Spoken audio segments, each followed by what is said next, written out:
What up, cappers, gamblers, punters, hustlers, low baggers? Welcome to the Morning Bag, live and direct from Los Angeles, California, 7 a.m. Pacific time.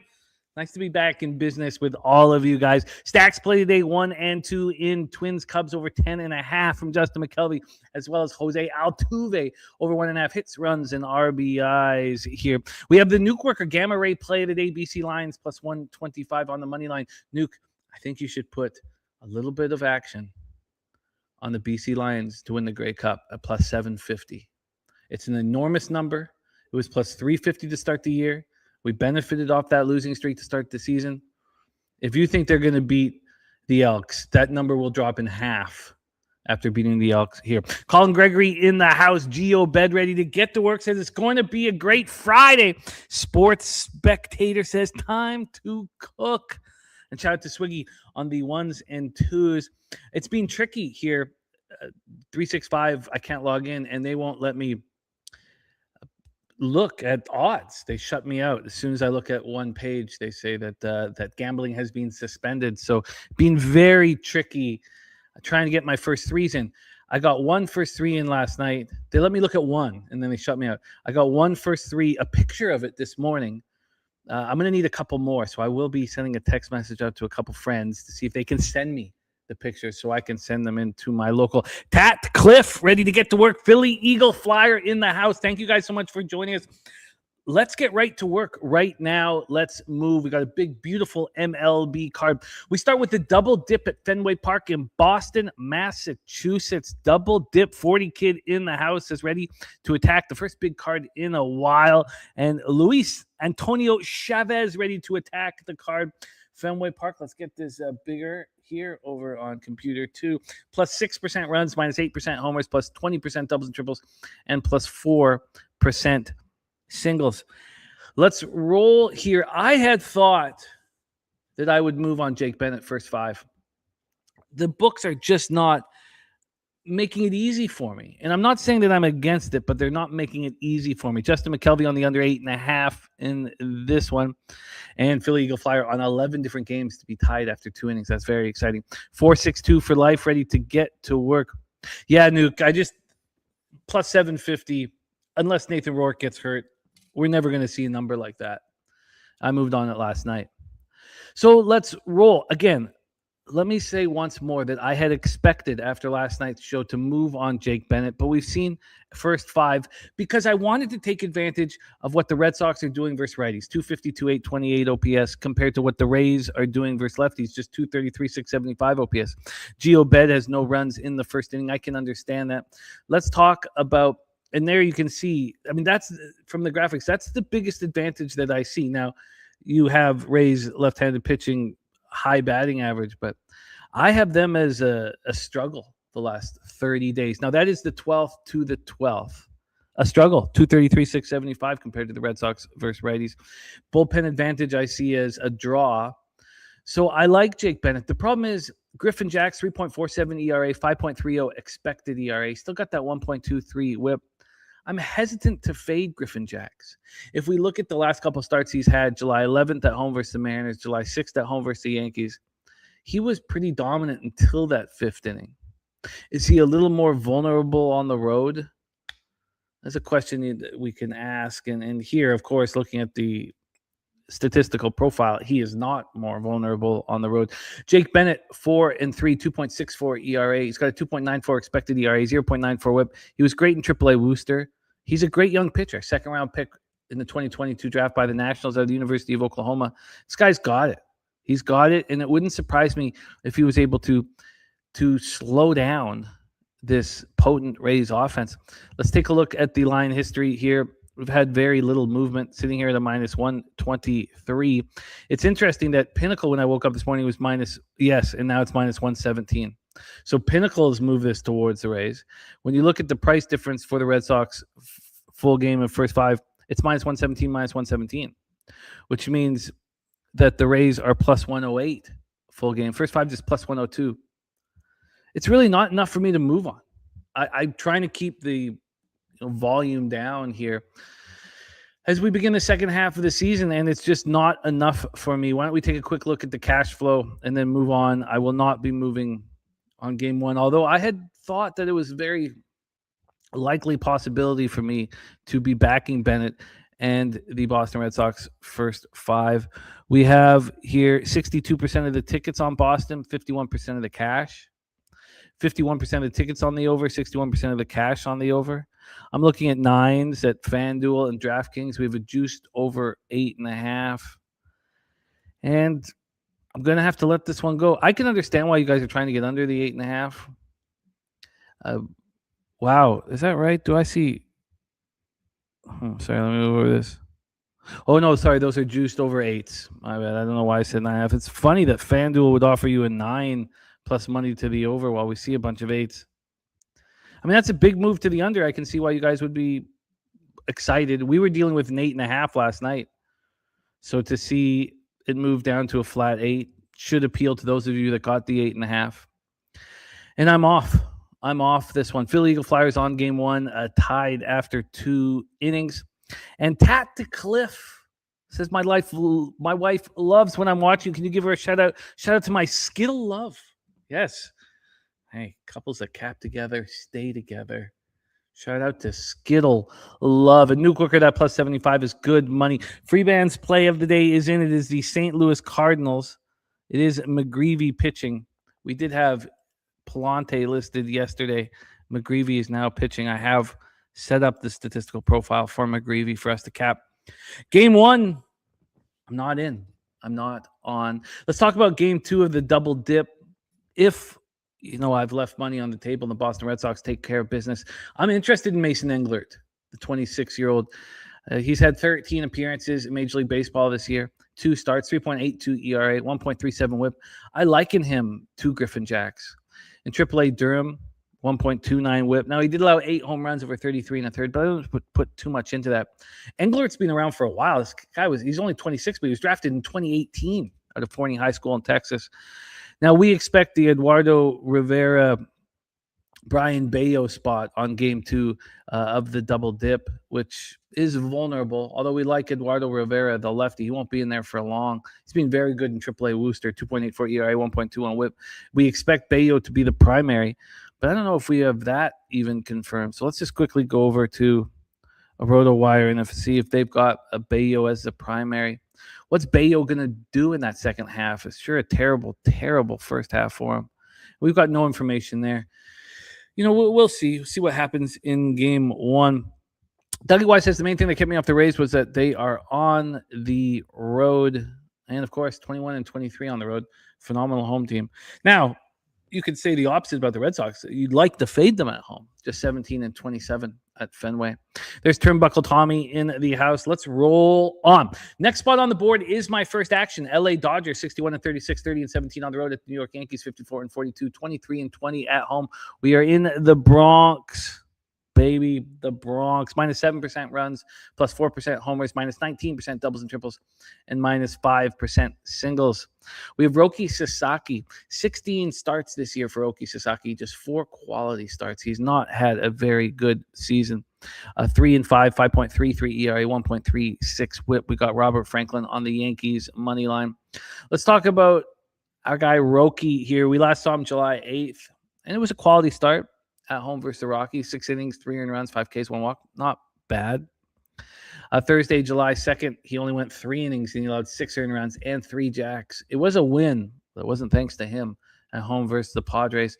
Start before that, 4 innings. He's just not been very good. Not very good. Let's talk about Garrett Cole. 9 starts. Now, he has the same amount of quality starts as Roki Sasaki in just 4 starts. Now, he's not looked that good. 4.04 ERA, 1.20 whip. I could understand why anyone would have concerns backing Roki Sasaki. Garrett Cole and Roki Sasaki for that matter. But clearly I'm dealing with a vividness bias when I expect Garrett Cole to step up in a marquee game against the LA Dodgers pitching at home. The last time we saw him at home, he was okay. 2 earned runs over 5 innings and a 5-2 win at home versus the Twins. Didn't walk a batter, struck out 7. Slow Jam says Kermit Cole, Jose's favorite pitcher. Yes, it is. Justin McKelvey on the Yankees, full game. We get to the bullpens. It's the Yankees ace in their sleeve, 2.28 ERA, 1.02 whip. They still claim to be looking for additions at the trade deadline in the bullpen, but it's a strong bullpen. Dodgers bullpen, 3.72 ERA, 1.30 whip. By the way, Aroldis Chapman has said that they don't need to apologize to him for leaving him off the playoff roster in 2022 for missing a meeting. It seems that there is some interest in bringing Chapman back to the pinstripes. The Dodgers versus righties, 258, 729 OPS over the last 30. Yankees just 224, 715 OPS.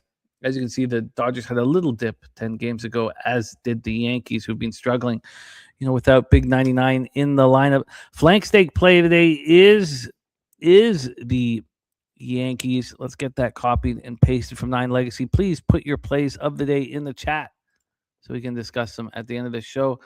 I moved on the Yankees first five. Let's take a look at the line history, and let's take a look at the price difference first five to full game. A line history-wise for game 2 on the board. I've had a 3-cent move to the under. Opened up under 9 at plus 100. Now it's under 9 at minus 103. Very meek move there.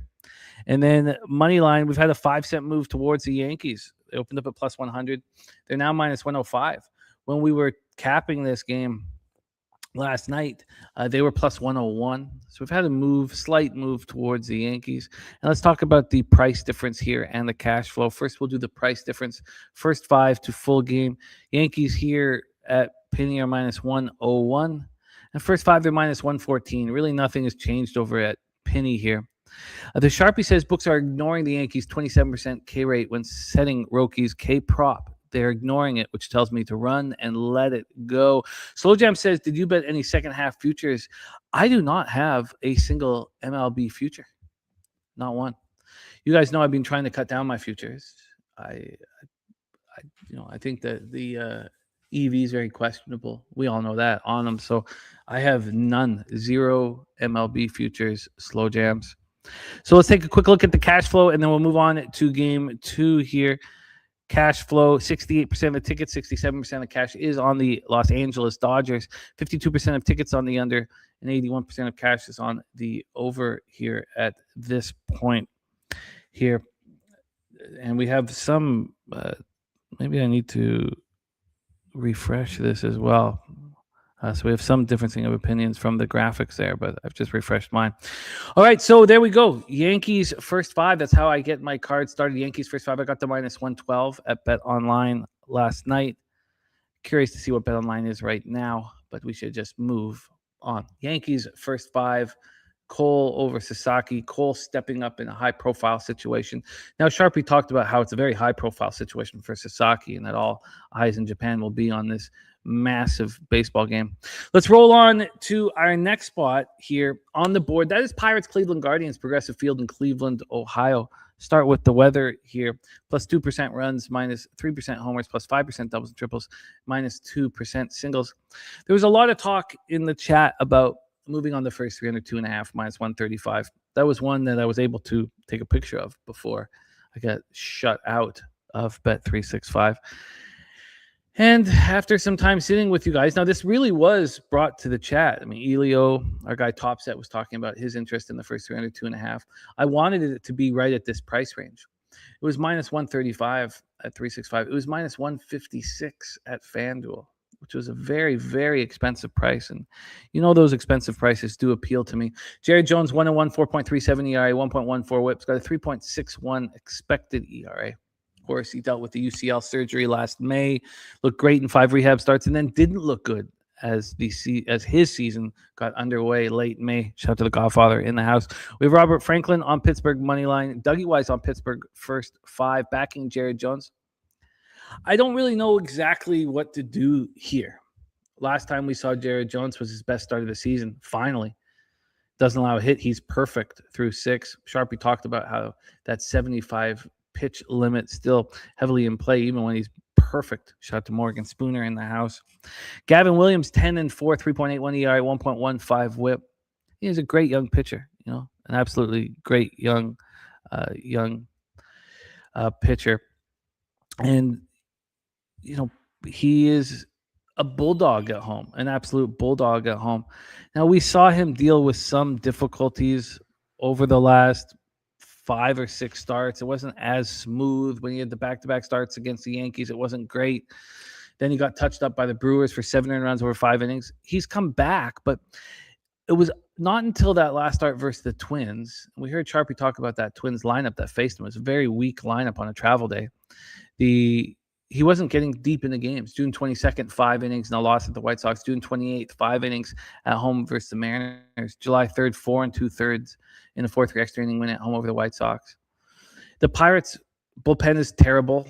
So when you deal with the first 3 or a first 5, you get to avoid that Pirates bullpen. 4.59 ERA, 1.53 whip over the last 30. And then the elephant in the room is what the Pirates are doing with the sticks. Man, this team hits hard. 298, 41 OPS versus righties over the last 30 days. The Guardians are starting to hit righties, just not with a lot of power. With it all said and done, I did follow suit, and I moved on the first 3 under 2.5 at minus 135. So I have the Yankees first 5, and I have the Pirates Guardians first 3 under 2.5 at minus 135. Let's take a second here. Our great friend Nasty Nate in the chat says, "Is the biggest turnout for my nephew's funeral yesterday. 1,800 people showed up. And then we partied all night on the res. Lots of tears and tequila. Now we move forward and live every day to the fullest." Our thoughts are with you and your family and your stepson, because I know that was his best friend. So our thoughts are with you, Nate, as you move forward. And it seems like you are clearly handling it the way we hope that we will when we are in a situation like that. So our thoughts are with you and the fam, Nasty Nate. And it seemed like he was very, very loved. And it's so sad to see his life cut so short.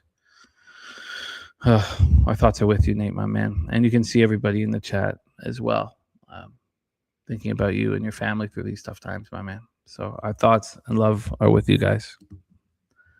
Let's roll on to our next spot on the board. Chicago White Sox at the Toronto Blue Jays, Rogers Center in Toronto, Ontario.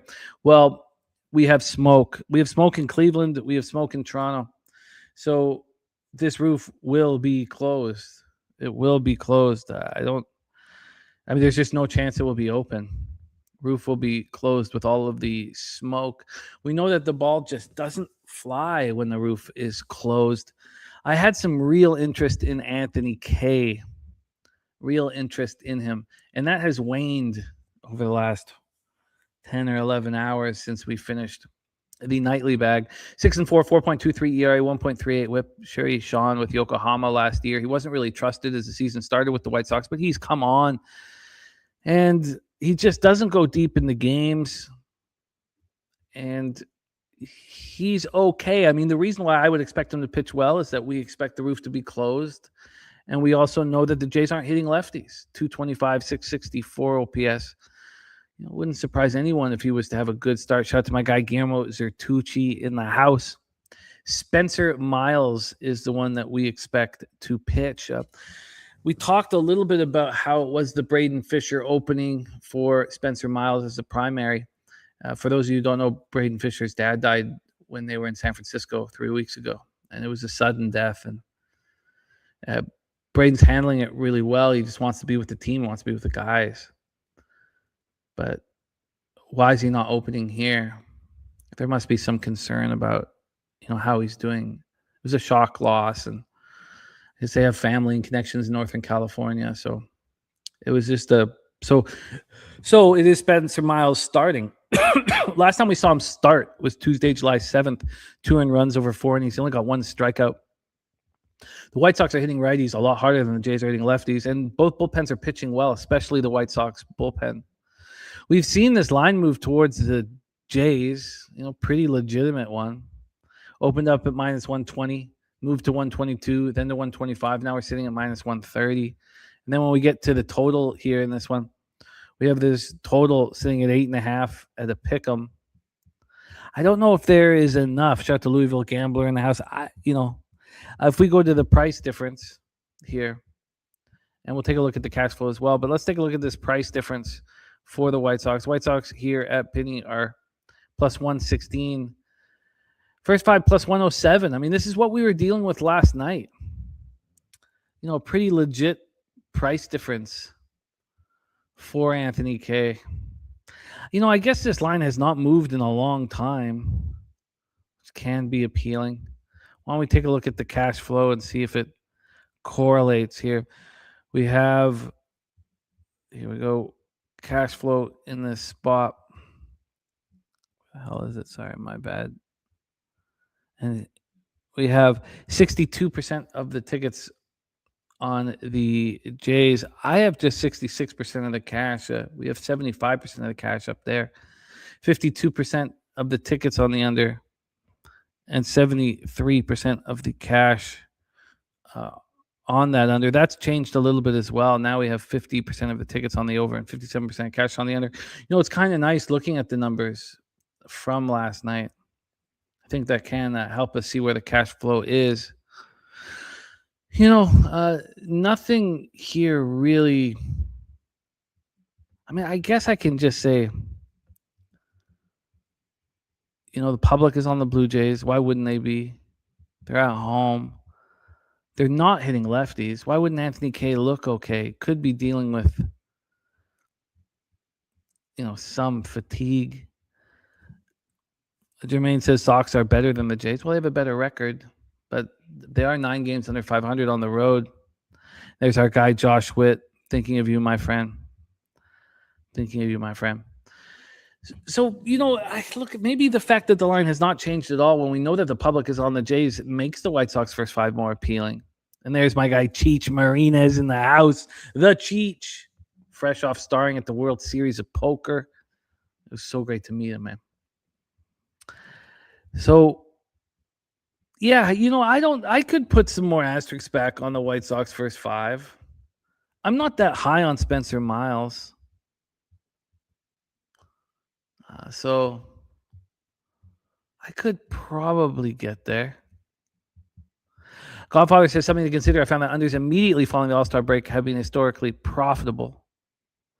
It takes a bit to get back in the swing of things. Saw that yesterday. GeoBed says, if the public's on the Jays, we go White Sox. Fade the public always.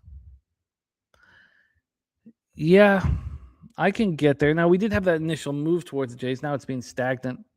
I could possibly get back to the White Sox first 5. I'll take another look at it after this show.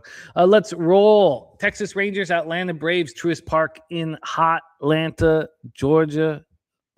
We have Port Dope's Cal Quantrill going up against the mighty lefty Chris Sale, plus 7% runs, plus 6% homers, plus 4% doubles, triples, and plus 4% singles. Look, Cal Quantrill's been very good.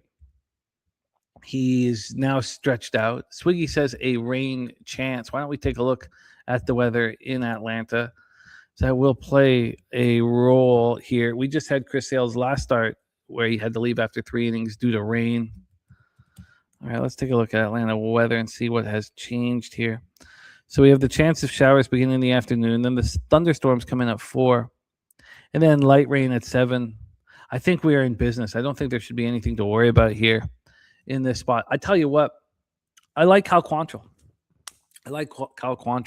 He's pitching very well. He's on legit rest. It's not like extra rest. He pitched on Friday. Now he's pitching again on Friday. So last start was beautiful. 6 innings, 5 hits, 1 earned run. It was a solo shot, 1 strikeout, 1 walk. Look, if you have action on Port Dope's Cal Quantrill and you need a strikeout, well, you're not going to get it. This guy can't get strikeouts. That's the reason why he's not been a starting pitcher all season long, but he gets soft contact. Just 28 strikeouts over 46 and a third. Look, Chris Sale's a beast. 2.20 ERA, 1.11 whip. He is pitching at a very high level.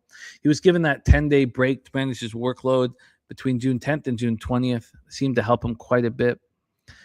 And he just looks good. That start at home over the Mets last Saturday, or a couple Saturdays ago on July 4th, was not great. But that was the first start that he's allowed more than 2 earned runs in a while. He's pitching at a high level. Bullpen-wise, we know the Braves have an advantage, 3.35 ERA, 1.15 whip. The biggest advantage, though, is the sticks. Look at what the Rangers are doing to lefties, 311, 872 OPS. Now, we've talked about it.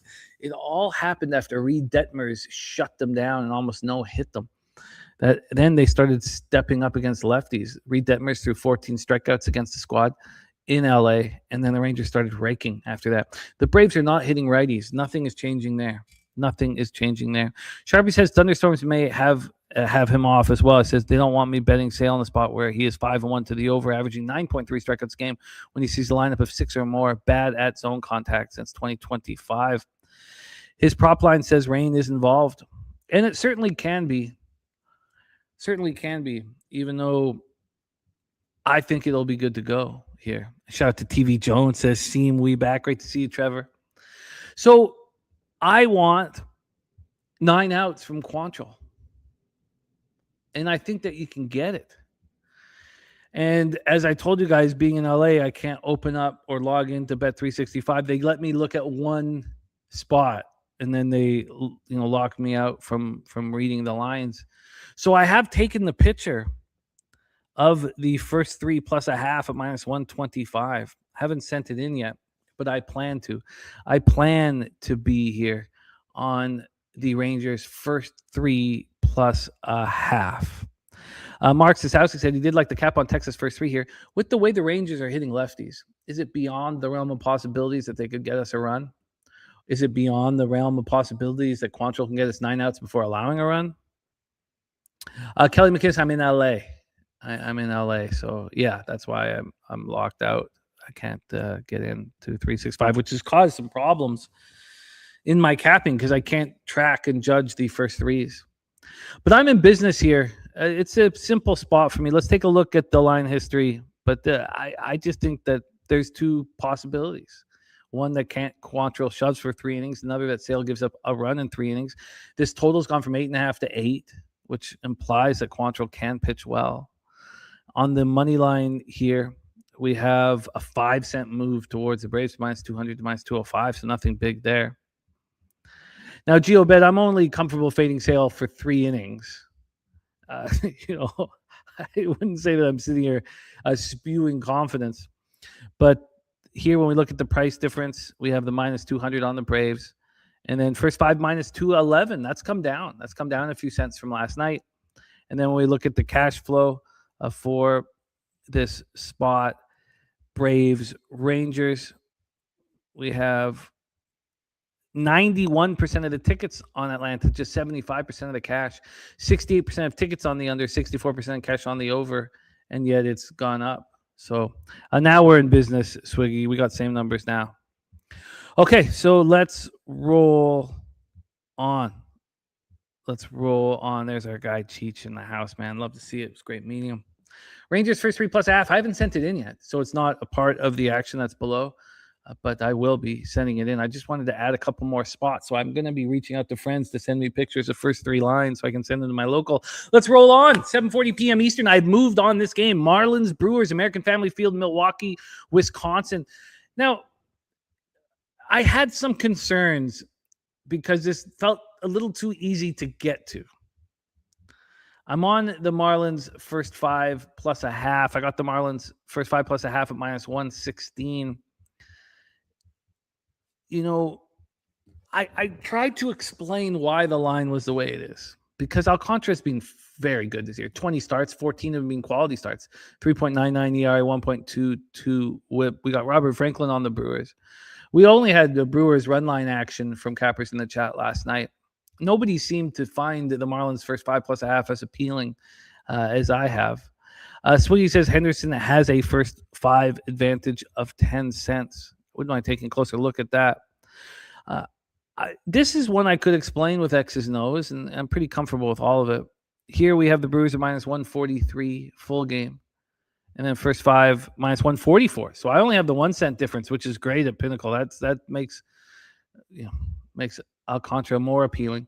Marlins are +132 full game here, and +125 first 5. Now the first 5 plus a half is -115, so it's a cent better than what I got. But let's talk about Sandy a little bit here. We'll start with, and Josh, I moved on that Texas first 3 plus a half. TV Jones says Henderson is the man. Brewers entered All-Star break playing 18 games in 17 days with 2 doubleheaders. The week off will be massive, and the Brewers should look like the Brewers again, in his opinion. Philly Eagle Flyer has this game tied after 2 innings of +176. I do think that this will be okay. Well, let's start with Alcantara. Last start was great. 3 runs over 7 innings at home versus the Guardians. Start before that was even better. Sutter Health Park, the thin air of offensive weather in Sacramento, and 8 innings, 1 earned run. He's been pitching at a very high level. Logan Henderson is a beast. 3.18 ERA, 0.99 whip, but that was a long time that he was on the IL with the back strain. His start before the back strain was May 22nd, and he didn't come back till July 9th.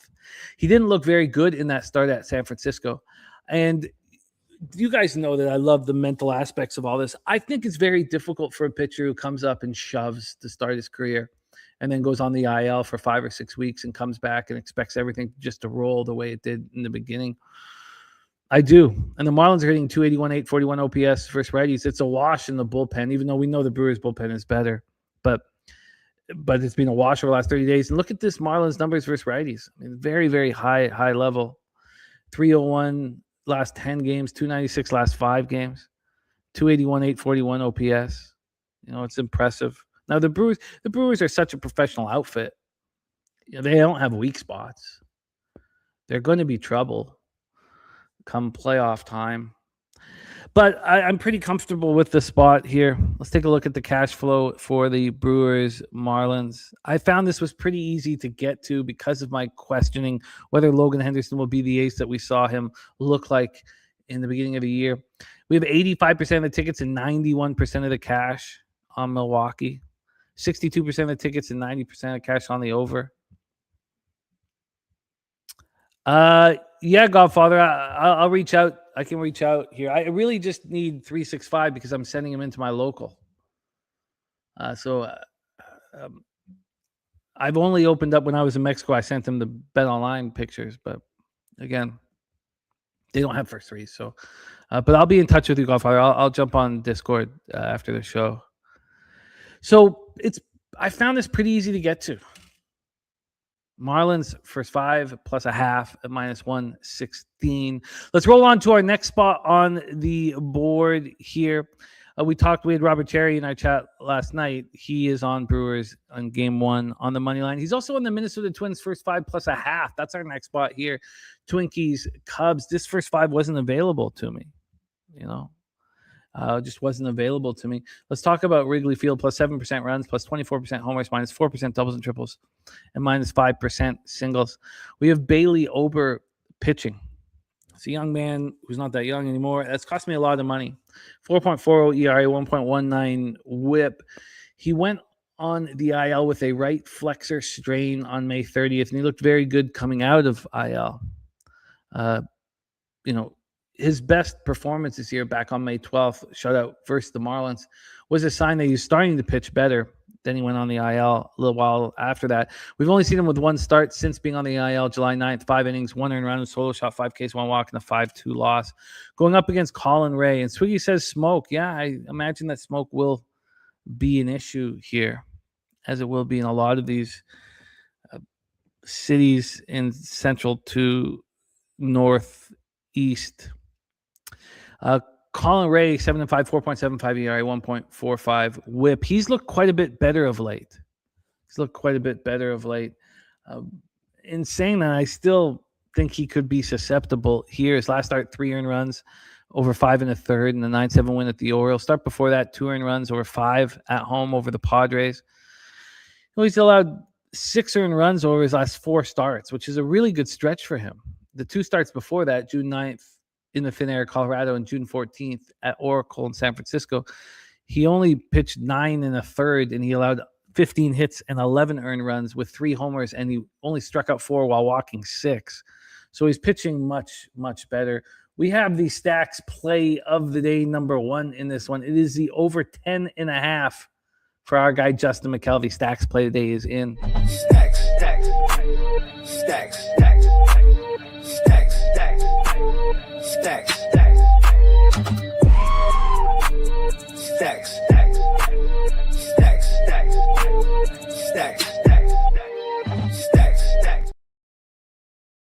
Very, very interested to see what the first 5 looks like here.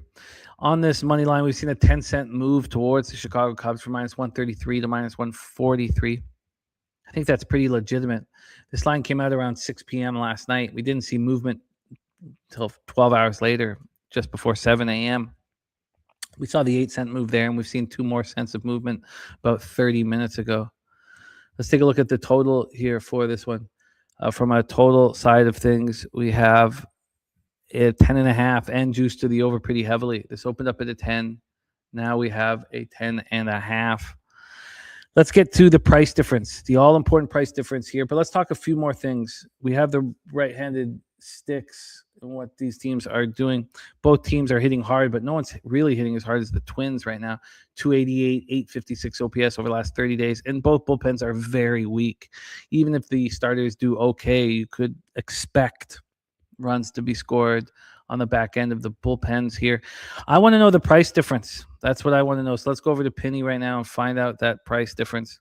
We have the Cubs minus 136 here, and first 5 minus. Oh, they're still not offering.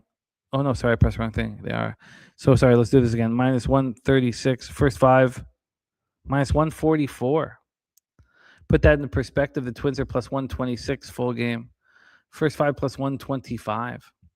But they're certainly telling me that there's no advantage first 5. And if they're telling me that there's no advantage, I can grab the plus a half, but this is a high volatile game, high volatility. I don't think there's a need for me to move on it.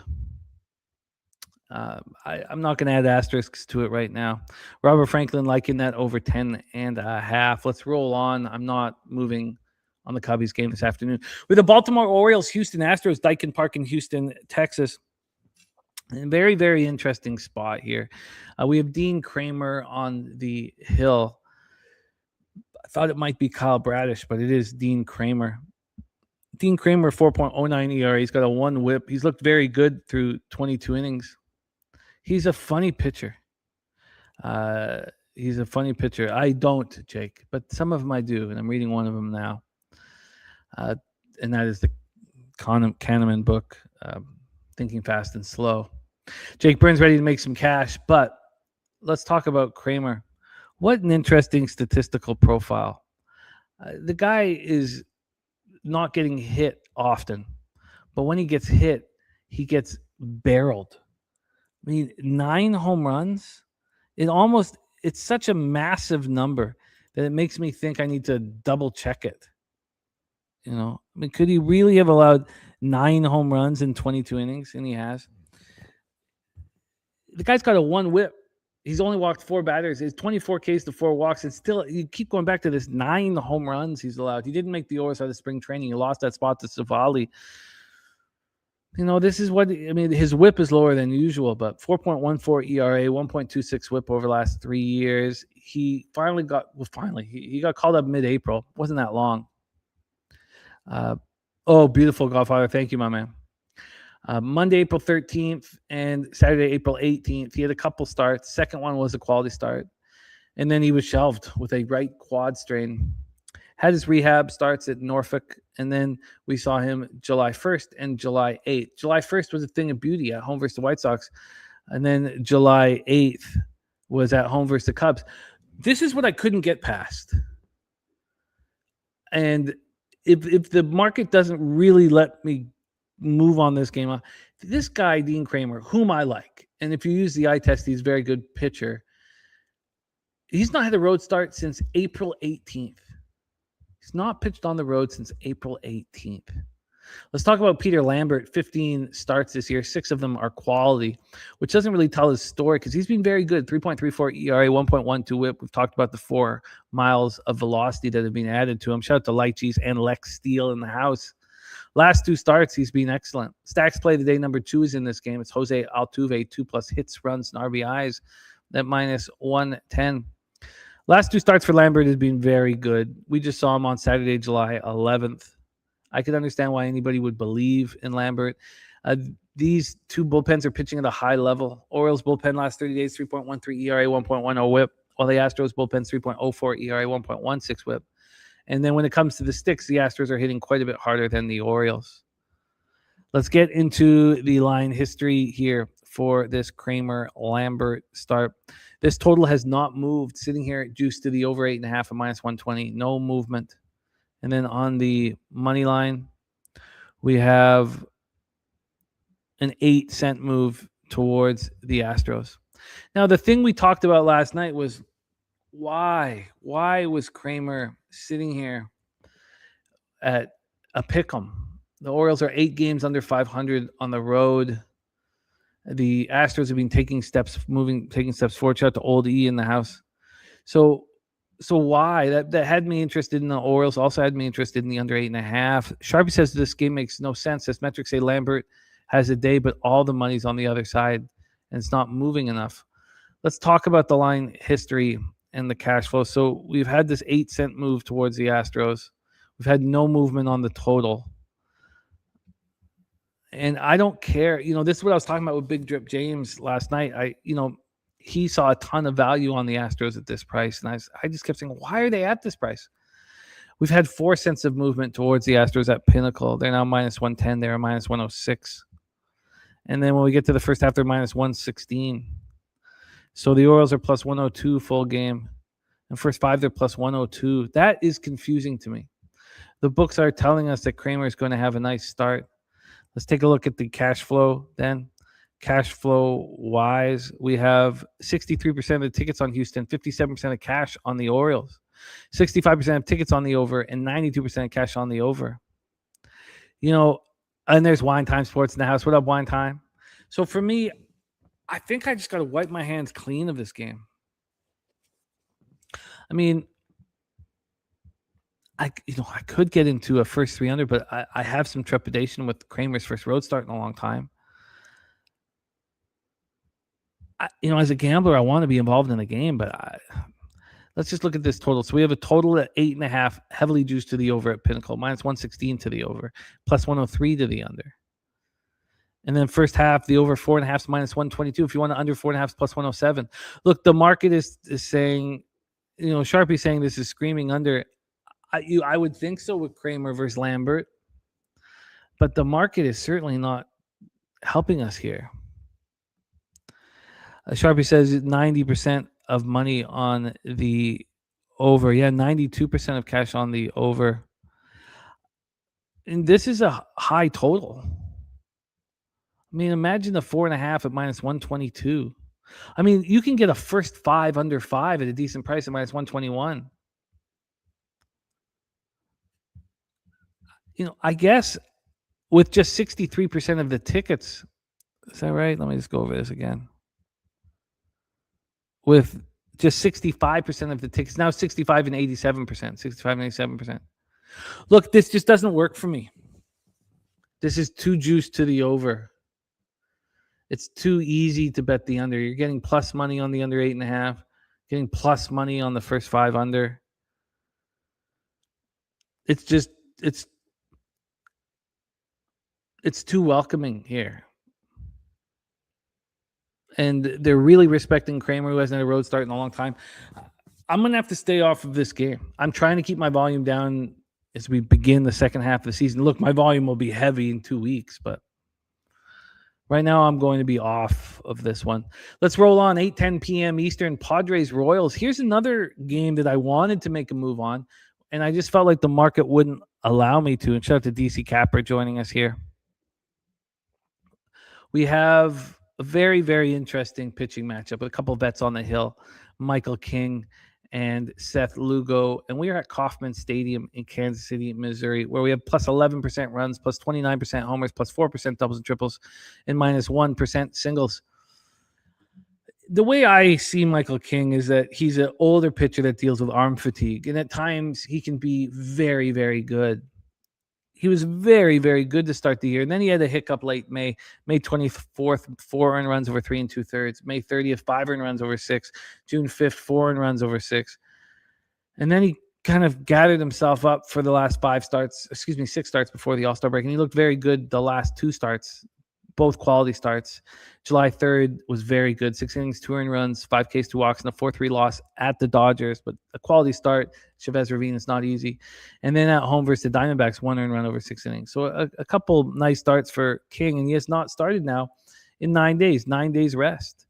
Sharpie says Michael King is a live bet person to me. He says, after the first inning, if he's on. He's had issues with his sinker this year, but when it's on, he's a solid number 2. Thank you, DC, my man. And then Seth Lugo has not been good this year. 4.56 ERA, 1.43 whip. I mean, I think it's fair to say that what we saw from him in 2024 is an aberration or outlier, and that we can't expect it moving forward. And we certainly didn't see it last year. 4.15 ERA, 1.29 whip. Shout out to our guy BT joining us, ready to get to work. And his last few starts have not been good. He's not been pitching at a very high level. Sunday, July 20. We also have just regular 5 days rest. July 12th, 4 innings, 2 earned runs, 6 Ks, 2 walks, 8-2 loss at the Orioles. July 7th, 9 runs, only 6 were earned, and over 4 1/3 at the Mets. So yeah, he's coming home. And last time he was at home, he looked pretty good at versus the Rays. 6 innings, 3 earned runs, 7 Ks, no walks. Maybe we should focus on that home ERA that we see on the graphic at 3.83 compared to that road ERA. Then let's go with the bullpens. This Royals bullpen is trash. 6.19 ERA, 1.60 whip, a real problem. Padres bullpen, 4.72 ERA, 1.41 whip. And then when it comes to the sticks, the Royals are hitting much harder than the Padres. The Royals seemingly have come together, finally getting production from Caglione. Wine Time says really wants this over. I mean, the key is, we had the injury with Pasquantino. You need to be able to protect Witt in the lineup, and they were unable to do that for major parts of this season. Let's get into this line history here. We've had a 1 cent move to the Padres, -115 to -116. So lukewarm favorites, very, very lukewarm favorites, -115 to -116. Lukewarm favorites for a Padres team that's 3 games under 500 on the road against the Royals team that's 5 games under 500 at home. So I think that's all, explainable. Then we've had this huge move to the over, massive. Now, it opened up very high, over 9.5, -120. Now it's an over 10 at -125. You have 32% of tickets on the over, but 66% of cash. I think that's got to be appealing to all. 80% of tickets on the Padres and 94% of cash on the Padres. Godfather says books are telling that Lugo's getting touched along with their bullpen. Well, I wish that was the case, because I would be on the Padres' first 5. I don't see it like that.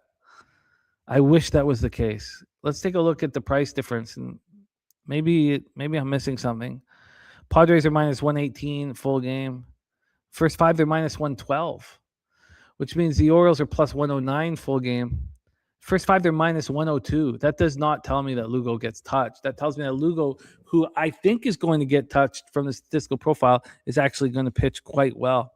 And Matty Ice in the house. We have the taint play of the day in business. Is the Reds -105. That is our very next game. So it is a perfect timing from our guy, Matty Ice here. Respect, Lex Steele. Thank you for the very kind words, my man. I'm very thankful to cap with you, as always. So this line is telling me that Lugo's going to I guess this line is telling me that Michael King is the vulnerable one, or these bullpens are vulnerable. Look, I can't. The move I wanted to make was Padres first 5, but I can't do it with that price difference. It's the sharpest book in the land, and they got an 11-cent difference, +109 to -102 for Seth Lugo and the Royals. I'm going to have, and Wine Time says, I think both pitchers are vulnerable today. I mean, that's a very fair statement, seeing this total skyrocketing towards the over. And the bullpens have not been pitching well. I agree that the market is telling us runs will be scored. I mean, they're screaming at us that runs will be scored. Maybe I should just shut up and move on it. I think I probably should. Well, I can still get the 10. 68% of tickets on the under. Such a high total. I think I should just shut up and trust the market on this one. Get the over 10 and just call it a day. I think I will do that. I will take some time after the show today. Godfather says Lugo should be seeing 7 right-handed hitters, where he has a 669 OPS. I kind of like these vets, and I wanted to fade Lugo, but I will not be able to. All right, let's roll on. We have Reds, Rockies, Coors Field, and Denver, Colorado, and Taint is in and must be celebrated. Taint is in, and it is on the Cincinnati Reds.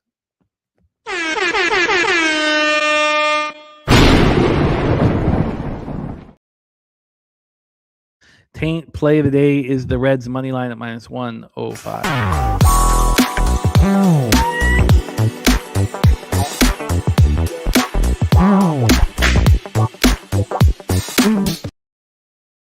I like Brady Singer. I like him. Now, the Royals gave up on him. We questioned why, and the Royals were right to do so. He's not looked good this year. 4.72 ERA, 1.47 whip. Reds are 3 games under 500 on the road. Rockies are 3 games under 500 at home. So you can understand the pick'em here. Last time we saw Brady Singer, and look, I've been pushing this. This was my best bet of my last show. That was Thursday, July 9th. I was on the first 3 under, and it was the full game total was 9.5.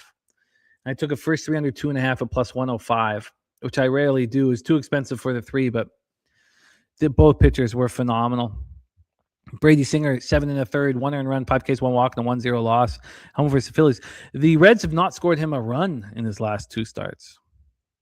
They have lost 4 straight starts of his, and they actually they've lost a lot of his starts, man. They have lost 11 of his last 12 starts. That is insane here. Insane. So let's talk about Gabriel Hughes. He is the first round pick, 10th overall in the 2022 draft out of Gonzaga. They let him pitch in high A Spokane because, he developed a following up in the eastern part of Washington State. In AAA Albuquerque, he struggled at times. He had a nice low whip, but he allowed 2 earned runs in 40 2/3 in Albuquerque. That is very, very difficult to do. Very difficult to do. We saw how good he could look July 8th when he went to Chavez Ravine and really shut them down, had a quality start, looked very good. He's a good young pitcher. Bullpen-wise, the Reds' bullpen's been pitching at a high level, 3.50 ERA, 1.27 whip. Remember how bad this bullpen was for, the first 2 months of the year? Rockies bullpen, 4.11 ERA, 1.54 whip. The biggest difference is the sticks. The Rockies the Reds just can't hit. 207, 635 OPS. Looking forward to see this. So the Reds have hit better the last 10 games, but it's been abysmal from June 12th to July 12th. Abysmal. And then the Rockies are raking 261, 837 OPS. Now this should help the Reds' statistical profile getting a chance to pitch in the most offensive conditions one could imagine. And that's what we have here, just the most offensive conditions that one could imagine. I'm sure Swiggy pulled it up, but I don't seem to have it up here. Plus 35% runs, plus 23% homers, plus 12% doubles and triples, plus 27% singles. It's 95 at first pitch. Very, very, very off. Oh, okay. Now let me on ballpark pal right now. So let's take a look at the line history in this one. Line history wise, we have. Where the hell is it? Sorry. Line history wise, we have this as a 12. That made no sense to me. I like these young pitchers. Why would it be a 12? It just seems so high. We've seen a lot of market manipulation with totals, in Colorado, but this is so high. We've had a 2-cent move to the Reds from plus 104 to plus 102. So very minimal. When we get to the cash flow, 69 and 68 on the Reds, 31% of the tickets on the over, but 85% of cash. I mean, it's again, this feels so similar to that Royals game where the market's telling us just bet the over, even though I really don't want to do it, but they're telling us to do it. So I'm not going to mess with the under any circumstances, even though I think 12 is too high. The 12 at Pinnacle is juiced to the over pretty strong. That's wild to me. Let's look at price difference. We got the Rockies minus 109 full game. First 5, they're minus 114. Look, I'm going to have to stay off this game. There are 2 pitchers that I like. I believe the Rockies have an advantage, but I like the way Brady Singer's throwing. They're giving us a 12, which doesn't make sense to me. Matty Ice is backing the Taint play today on the Cincinnati Reds. which I get, but I find it very difficult to be able to correlate enough for me to invest in this baseball game. Dewan saying Rockies bats have cooled down. They could barely score against the Giants staff. I'm off. Let's roll on. Next spot on the board, 9:38 p.m. Eastern. We have the Detroit Tigers at the Los Angeles Angels. We're at Angel Stadium in Anaheim, California. Plus 6% runs, plus 16% homers, plus 4% doubles and triples, minus 3% singles. We've got a beauty pitching matchup here. It's great to have wine time in the house because I'm very interested in what he thinks about Reed Detmers. But let's start with Troy Melton. What a beast he's been. 1.82 ERA, 0.81 whip. Guy's been so good. Spent the first 2 months of the year recovering from the right elbow strain. Looked very good in his rehab starts. And then looked very good in the show. He was a late scratch before start June 15th. He was dealing with an abnormal back. It was not up to pitching. And then he comes back Saturday, June 20th, and he's been lights out ever since. I mean, we've had 4 starts since he skipped his start because of the back issue. And he's allowed 2 earned runs over those 4 starts. Guy's a monster.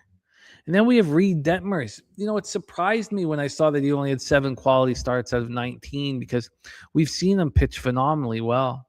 We talked about when he had the 14 strikeouts against the Rangers, and Rangers started destroying lefties right after that. He's just been so good. I mean, you go a couple starts after that. I mean, that didn't slow him down.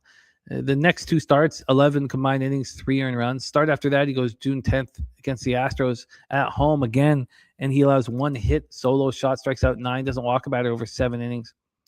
Yeah, he's just pitching well. And then what happened the last 2 starts? He got touched up. So he's had 8 days rest. We know that he's going to be very highly sought after at the deadline.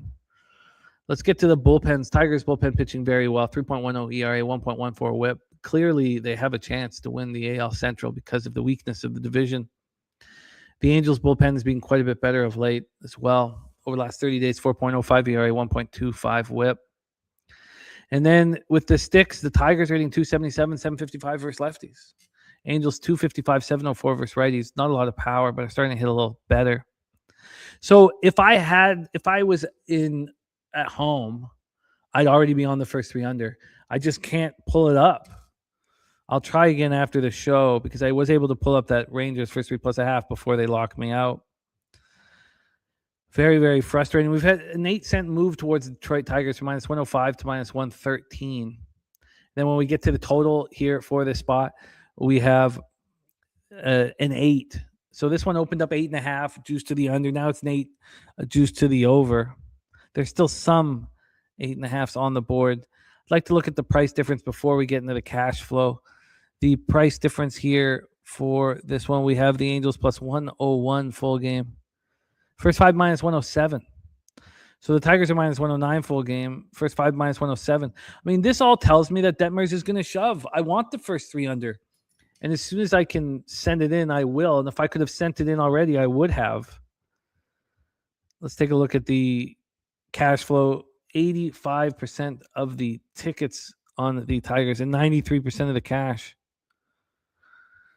This line's not moving. 54% tickets on the over, 87%. That's a lot of money. That's a lot of money on the Detroit Tigers for this line. Move 8 cents. Is that enough?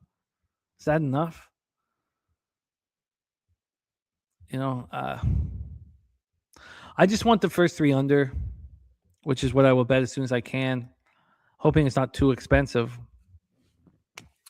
That's pretty much all I really want to do here. I'm not going to back Melton.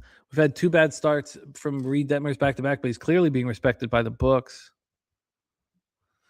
So, keeping it simple here, first 3 under, 2.5. And that will be it. And Gio Bed saying he's off the Tigers after hearing that too public. Yeah, it's very public. You know, if we actually see, this will be a game I'll need to keep an eye on. Because if we even see, a few cents of buyback with all that money on the Tigers, if they make it even more appealing to back the Angels, if they make it even more appealing to back the Tigers, then I'll be interested on the Angels. But the first 3 under, 2.5 is it for me. Let's roll on. Next spot on the board, 9:40 p.m. Eastern, St. Louis Cardinals, the Arizona Diamondbacks, Chase Field in Phoenix, Arizona. We know the roof will be closed. Michael McGreevy here is pitching against Merrill Kelly.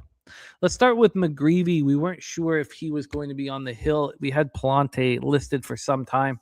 He's had 8 starts this year, 12 of which have been quality. He's been lights out at home and struggled at times on the road, dealing with 9 days rest here. 3.01 ERA, 1.10 whip. We know his elevated expected ERA. We've talked about it all season long. Last time we saw McGreevy, he was excellent. 6 1/3, 1 earned run, and a 5-1 win at home over the Brewers. The Wednesday before that, 2 earned runs over 6 innings. We're talking about a pitcher who has 3 straight quality starts and 6 quality starts in his last 7. He's pitching at a high level.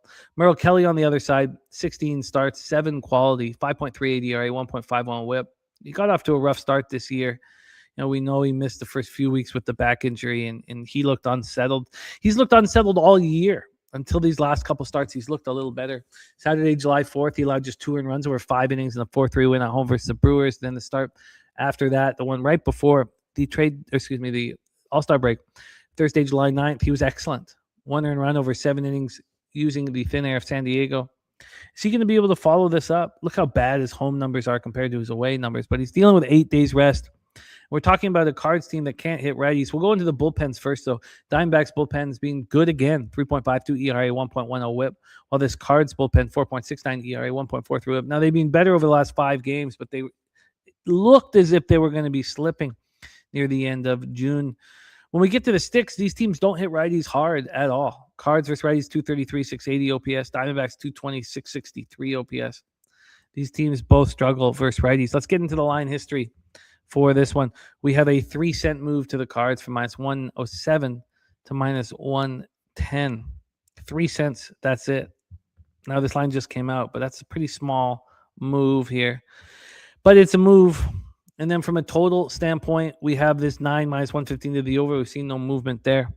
Let's take a look at the price difference. Price difference, I think, will be important here. The price difference, we have the Diamondbacks -102 at Pinnacle full game. First 5 +102. So McGreevy is -106. Cardinals are -106 full game. First 5, they're -117. It's a pretty big number here. A Don Mack. Oh, no, it's Don Tack. No, it's Don Mack. Sorry, my eyes just got the LASIK a couple weeks ago still. Yeah, Don Mack, my man. Great to see you, buddy. I'd like to have you in the chat. And then we have Rod Zawacki. Don Mack and Rod Zawacki. And that's Rod Zawacki says, bet on Michael McGreevy and road starts on the money line against NL West opponents. McGreevy's team record since 2024, 6-0. Says, bet under the total of McGreevy starts in all games. Under his record during 2026, 15-3. I could get to both of those. But it is a pretty high total. Let's take a look at the cash flow for this one here. We have 50% of the tickets, 50-50 on the total, but 87% of cash on the over. It is a high total. 57% of the tickets on the Cardinals, 55% of cash on Arizona. I'm very hesitant to believe that Merrill Kelly's going to turn it around, but it wouldn't shock me if he did. This total is extremely high. I'm not going to be able to look at the price for the first 3, although, I know what I would want it to be. When we cashed that Reds Phillies under with the total at 9.5, that first 3 under 2.5 was +105, which is really expensive for a 9.5. I'd want it to be expensive as well. Let's take a look at the price difference here for this Diamondbacks spot. So we have the Diamondbacks -102 and +102, and we just did that. I mean, it's pretty simple to see why there would be a price difference on McGreevy. The reason why I went back to that was to look at the first half total. That's a 4.5 +109 to the under. They're saying that one of these pitchers gets touched, and I can understand why it would be likely McGreevy, likely Merrill Kelly, with McGreevy sitting here with his 3.01 ERA, 1.10 whip, but the books are just not going to let me get involved here. These trends towards the under make so much sense to me that Rod's dropping. He says, bet under the total in the Arizona games after allowing 3 runs or less, 3 straight games on his record during 2026, 8-1. This just doesn't correlate for me. They're saying that Merrill Kelly is going to get touched here. And maybe that's the case, but McGreevy, even though these road starts for McGreevy against NL West opponents have been very successful, I'm hesitant to make moves. If this was an 8.5 of the pick'em, I'd be very interested. Sharpie says today is a K-prop better, just ain't it. He's got 4 guys in the black book going today, and the one shouting at best is sail, yet we have thunderstorms, and any rain to a prop bet is death. All right, let's roll on. 9:40 p.m. Eastern, Washington Nationals, the Athletics. We're at Sutter Health Park in Sacramento, California. Very, very offensive weather at Sutter Health Park. I thought I had this up, but I don't now. Plus 29% runs, plus 33% homers, plus 23% doubles and triples, plus 7% singles. We have Cade Cavalli going against Gage Jump. This is a really trying baseball game. We've talked about back in the Nationals' first 5 against any lefty that exists, and yet I'm hesitant to fade Gage Jump. We said we'd fade Sandy Koufax, and I don't want to fade Gage Jump. Cade Cavalli on the hill, 3.83 ERA, 1.35 whip. Last time we saw Cade Cavalli, he pitched very well over 6 innings in a 5-3 loss at home versus the Yankees. It wasn't on him. Cavalli's pitching well, whether it be home or road. He's pitching very consistent. He had a tough start at home versus the Pirates, but other than that, I guess I shouldn't say that because that would make it 2 out of his last 5 starts have been a struggle at the Rays and at home versus the Pirates. Voodoo Ranger in the house looking at the first 5 under 5.5. And Johnny Bender saying that's first 5 is the play. Must take off Jump fanboy jersey. Yeah, no, I get that, Johnny. Nationals minus 110 for Justin McKelvey. It's hard not to really love Gage Jump. 3.51 ERA, 1.29 whip. He's handled Sacramento so well. Handled the difficult conditions so well. Now, his 2 home starts prior to the White Sox start weren't very good, but he allowed 10 earned runs over 7 2/3 at home versus the Dodgers and the Marlins. Is he now more vulnerable at home? Sharpie says Jump has the eye test when the metrics say no versus Nationals. I picked up through the year high velocity slider combos have eaten versus Nationals when metrics say they shouldn't, like it says today. It's so interesting. Bullpen-wise, both bullpens are trash. A's bullpen, horrific. 6.81 ERA, 1.64 whip. Nats bullpen, 5.69 ERA, 1.57 whip over the last 30 days. And then the big difference is what the Nats are doing to lefties. 271, 799 OPS. They're raking versus lefties. And the Athletics are just not hitting righties. Rod Zwack says, bet on Blake Butera in road games on the money line against left-handed starters. Butera's record since as manager of Washington, 15-6. Let's get to that line history here for this one. We have a 9.5 juice to the over, now a 10 juice to the over. And then on the money line here, we have just 1 cent, minus 105 to minus 106 for the Nats. A very, very light number. Let's take a look at this price difference for the Nats. Minus 105, minus 106. Not very much. Here, when we get to the price difference, and that's for minus 109 full game at Pinnacle. First 5 minus 117. Look, that's appealing. So, has Cade Cavalli ever pitched at Sutter Health Park? Let's find that out right now. Pitched at Sutter Health Park. No, he's never pitched there. I don't really want to back him if he's never pitched there. I don't think it's an easy place to pitch. I think you're right, John. I think that the smartest thing to do is to stop being such a Gage Jump fanboy. But I don't really want to back pitchers who've never pitched here in these very difficult conditions. Shout out to Gravy Bets, GB9 on the grind. I'm going to stay off this game. I do think that keeping low volume here the first day or first week back from the All-Star break is important, and I can stay off of this spot, even though I think John's probably right. Let's talk about the last spot on the board. I'm on the full game under in Giants Mariners. I got the full game under 7 at minus 106. Very interested to see what it is now.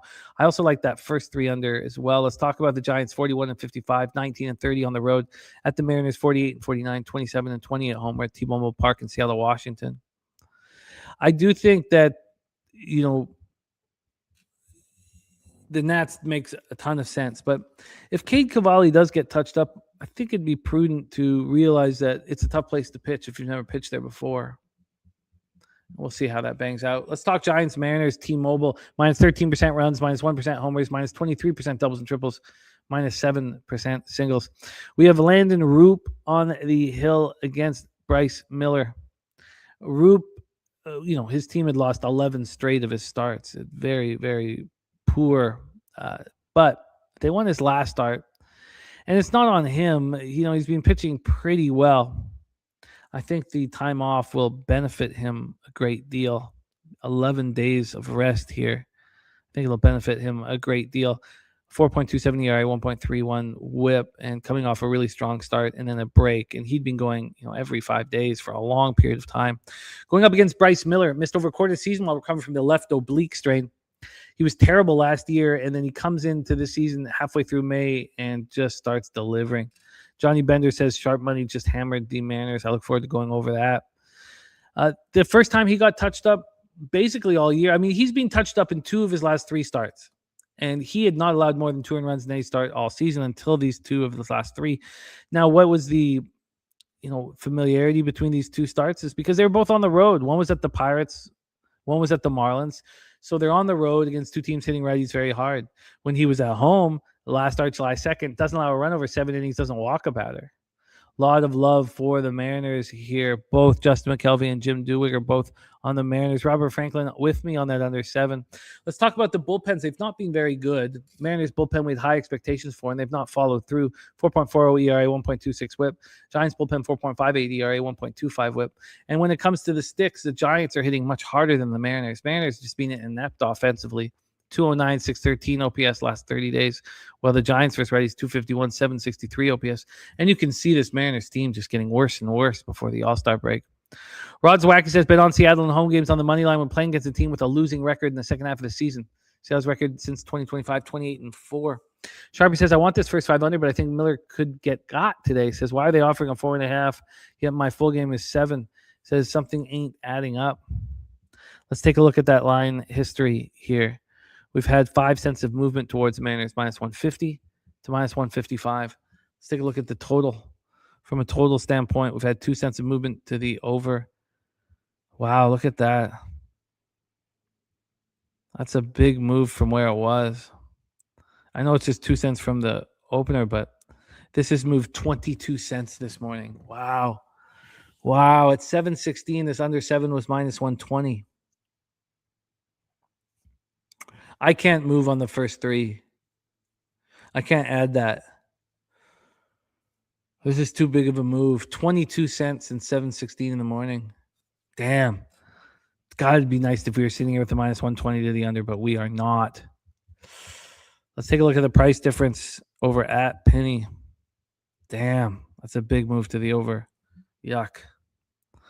Price difference here, we have the Mariners minus 179. I thought I was looking at minus 155 at BOL. Why would it? Wow.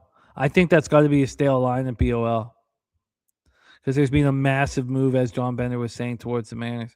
Mariners are minus 179 here at Penny. And first 5, minus 168. It's a little different than it was before. Wow, that's a huge, huge, huge move.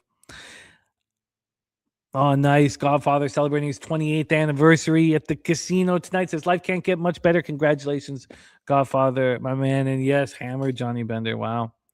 Rod Zwack says this is a pass game for him and wondering if Julio will be back for Seattle. Viper MB says Roop is cheeks. You guys know 4.27 ERA, 1.31 whip. I don't agree in Roop being cheeks. He's only allowed 7 home runs in 97 innings. I think he's impressive. That's a big move to the Mariners and a big move to the over, which says that maybe Viper is right that Roop's cheeks, but I don't think Landon Roop cheeks. I think Landon Roop's going to be a starter. You're going to be able to say, how about this? You're going to be able to say that he's cheeks for a long, long time, Vipe, because he's going to be in this league for a long, long time. Shout out to the wage detective in the house. That's a big move to the Mariners, which tells me that Bryce Miller will pitch well here. Massive, massive move. Low volatility game. Maybe I should take a look at what that Mariners -1 is after this massive move. Don Max says Miller's total outs prop is really juiced him going 6. Feels like Roop is going to get touched for sure. Still, it's a very low total. All right, let's take a look at our action overall. Now, you guys know I'm trying to keep low volume. I was trying to keep low volume the week before the All-Star break, and I'm going to try to keep low volume the week after the All-Star break. And then we can get really, really aggressive. In about 2 or 3 weeks, in 5 weeks, these lines are going to be so sharp. And you hear, professional gamblers say, the lines get too sharp in MLB late in the season. Now, if you're using the lines as a big piece in your capping, I think it can be very advantageous here. So I have 4 bets: Yankees first 5, Pitt Cleveland first 3 under 2.5, Marlins first 5 plus 0.5, and San Francisco Seattle under 7. And there are additions that I would like to make. Again, the Red Sox first 5 is out. It's not going to be an addition here for me. The first 3 plus the White Sox first 5, I'm still going to look at. That's a legit price difference here. And look at Rod says Giants will win this one. Big balls on Mr. Zawacki. Then we have the Rangers first 3 plus 0.5 at -125. It was -115 last night. I'm going to bet it. I'm going to bet it as soon as I can after the show. Then, I'm off of that here. And then the Orioles in the under 8.5. I'm off of all of that here in the Orioles-Astros game. Now, the over 10 in Padres-Royals, I think it should just be trusted and it should just be bet here. Wager Detective, I was close last night to the Red Sox first 5. I didn't move on it. Line's not pushed me in a direction, and I'm off of it. But those of you who moved on the under 8.5, that's now an 8. Remember, it opened up at 9. Matty Ice's taint play today on the Reds will get me to take a longer look. The first 3 under in Tigers-Angels, I want badly. And then that looks like it's about it. Low volume. And, it's a relief. The Mariners -1 with this massive move towards them, I want to take a look at. But Rod Zawacki being on the other side, I'll have to keep that in mind. But it's a relief. The last thing, you guys know I'm a very high volume capper, and I'm closing in on 1,000 bets on the MLB season. But the last thing I wanted to do here on the first day back was have 15 or 20 bets and tell you, have no fear, let's attack the board. I just don't think that's responsible. So I'm comfortable with the low volume. All right, let's move on past Major League Baseball. Thank you guys for rolling with us through our Major League breakdowns. Of course, we have the daily sesh popping off right after this. Let's talk about the WNBA here, 7:30 p.m. Eastern. Seattle Storm and Indiana Fever at Gainbridge Fieldhouse in Indianapolis, Indiana, where the Fever are just 8-5. This made me really uncomfortable to wake up this morning. And I think that I did explain how I could handle it, and I still think I can. I will try to pitch this to you. Let's just get to the lineups here in the WNBA, because we know Aaliyah Boston questionable, Caitlin Clark probable. Let's see if that has changed at all here. I'd love to see. Yeah, nothing has changed here. Nothing has changed here. So it's possible that Aaliyah Boston won't be in the lineup. Obviously I'd like it if she was. Justin McKelvey on the over 173.5 at -115. Let's talk about the situation. Storm coming up their third straight loss, 4th in 5 games, 95-90 at the Sky on Wednesday night. That was a battered Sky team. They didn't have Diggins. They didn't have Cardosa. I mean, the Storm did not look good there. This is the final game of their 5-game road trip. Do they just want to go home? The Fever had their modest 2-game winning streak snapped in a very embarrassing, ugly 88-75 loss at home to Golden State on Wednesday. The game 2 of a 4-game homestand. You think that they would be angry here. And Aaliyah Boston and Caitlin Clark both played versus the Valkyries. You think that they're just an angry group that wants to attack. But I told you guys that I really wanted to see 9.5s across the board when I got here this morning. And when I looked at it, 5 this morning Pacific time. Oh, we're back at 9.5. Oh, great. Okay, great. Great. Well, I should have moved on to 4.5 and just trusted it. But so I'm going to add the first half here. That's just wonderful news. Take a look at the total. This total is now up to 177. Boston must be in. Wade Detective said Clark played so poorly versus Valkyries. She did. I think this is a nice bounce back opportunity. Take a look at the cash flow. Cash flow wise, where are we here? Oh, here we go. We have 60% of the tickets and 94% of the cash on Indiana. Perfect. 90% of the tickets on the over, 91% cash on the over. Look, I don't need to sell this to you guys anymore with the line moving. Like when I thought the line, it was 8.5 when I woke up. But I could explain it. I think a lot of people lost money on the Fever in that game versus Valkyries.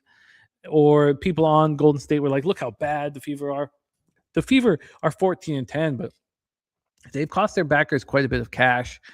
I'm on the Fever full game -9, and now I'm much more comfortable with it. I'm going to add the first half as soon as this show is over. Let's roll on. Atlanta Dream at the Toronto Temple, Coca-Cola Coliseum in Toronto, Ontario, where the Temple are 6-8 at home.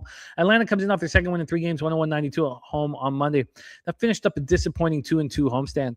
Temple come in off their 5th loss in 6 games, 79-62 at home versus the Mystics. It's a bad loss, an embarrassing loss, but the injuries are just piling up. I mean, the Sykes injury hurt badly. She's back practicing, has no return date announced yet. And Kiki Rice out with the ankle sprain.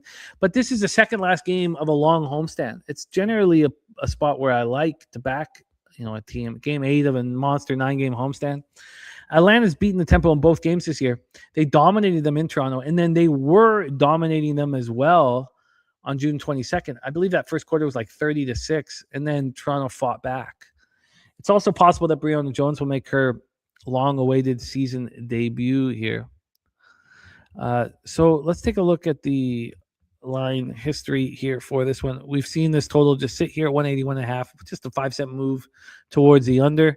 And now we have a 9.5. Yeah, that's what AM's talking about. Look, that's a big move. AM says Tempo plus 9.5 looks nice. They do. I wonder if this was based on Breonna Jones coming back, I would fade it, but it's hard to comfortably get in the way of a line move that big for me. I understand that others could see that there's, more advantage at the 9.5. I'm going to have to be off of it. Let's roll on. 7:30 p.m. Eastern. I wanted the Sparks. I wanted the Sparks yesterday to the extent that I had it queued up and I didn't press the button. Sparks are 10-13, 5-6 on the road. Sky 8-16, 4-7 at home. We're at Wintrust Arena in Chicago, Illinois. Sparks opened up this 4-game road trip with a 101-92 loss at Atlanta on Monday, before they fell 96-87 at Minnesota on Wednesday. So you play 2 tough teams, and then you go into Chicago Sky, and I think, well, they're going to be vulnerable. Justin McKelvey does have that Tempo plus 9.5 in his pocket. Kelsey Plum, of course, remains out of the lineup with the lower left leg injury. The Sky snapped their 2-game losing streak with a 95-90 win at home over the Storm on Wednesday, despite Skylar Diggins being out and Camila Cardoso missing her first game of the year. Diggins will remain out. Cardoso could return here. The final game of a 2-game mini homestand. And these teams met last week in a 102-87 Sparks victory at Chicago. Let's take a look at this line history. We've just seen 5 cents of movement. That's it towards the Sparks. Not very much. And then totals-wise, a 1-point move towards the under. Take a look at the cash flow here. We have 70% of the tickets on the Sparks and 89% of the cash on Chicago. Big bets coming on Chicago, but this line just stagnant. 50-50 ticket count on the total, but 73% cash on the over. A wager detective liking the Sparks here. Rodswag says bet against Atlanta. That's back with the Atlanta Dream spot. Says bet against Atlanta off a home win with Atlanta record during the 2026 season. 0-7 against the spread. Says easy Tempo plus 9.5. Dream soft. Now, you did tell me that the Dream were soft when, and that they were 0-5 revenging losses, last week when they did avenge the loss and cash us heavy. I didn't triple up, but doubled up. But I do hear what you're saying about Atlanta, and you have been very right about Atlanta throughout the season. Wager Tech said Woodley and Sparks here capped them recently. They had a chance to beat the Lynx. I did too, but I've let it go.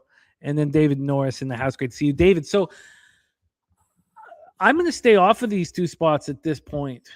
I'd be pretty comfortable if all I did was add the Fever first half. Let's talk about the final spot on the board. Connecticut Sun 6-18, 2-8 on the road. The Phoenix Mercury 8-17, 3-8 at home.